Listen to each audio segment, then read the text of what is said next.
हाँ झोला से पलटाओ।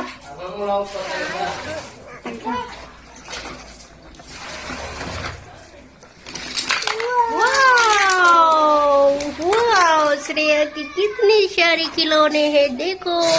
चलो अब इनको इधर जमाते हैं। क्या है ये? तो तोता है। तोता को इधर रखते हैं।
हल्ला ना करो।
पहिले काम काय माहिती